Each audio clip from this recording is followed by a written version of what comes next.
যেকোনো মুহূর্তেই ক্ষমতাসীন ছাত্রদলের সংগঠন জাতীয়তাবাদী ছাত্রদলের নতুন কমিটি ঘোষণা হতে পারে। ছাত্রদলের সাংগঠনিক অভিভাবক বিএনপির চেয়ারম্যান তারেক রহমান সুপার 5-এর কাছ থেকে গোপন ব্যালটে নতুন নেতৃত্বের নাম সংগ্রহ করেছেন। প্রধানমন্ত্রী বর্তমান কমিটিকে উষ্ণতায় বিদায় জানিয়েছেন। বৃহস্পতিবার রাতে দলের চেয়ারম্যানের রাজনৈতিক কার্যালয়ে গুলশানে জরুরি বৈঠকে বসেন প্রধানমন্ত্রী তারেক রহমান। বৈঠকে ডাকা হয় ছাত্রদলের শীর্ষ 5 নেতাকে। গত 1 মার্চ বর্তমান কেন্দ্রীয় কমিটির 2 বছরের মেয়াদ শেষ হয়েছে।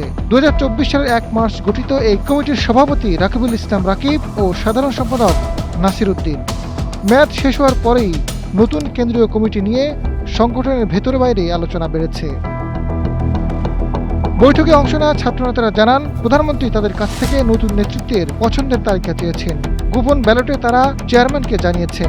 চেয়ারম্যান তা গ্রহণ করেছেন। যেকোনো মুহূর্তে তিনি ছাত্রদলের নতুন কমিটি ঘোষণা করতে পারেন।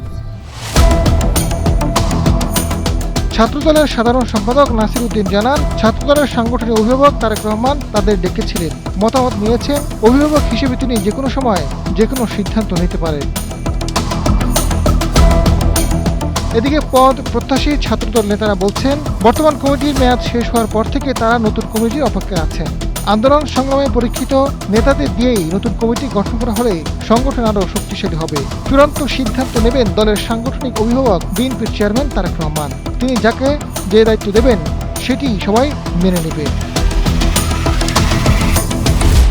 আজাদ ফারুক, সময়ের আলো।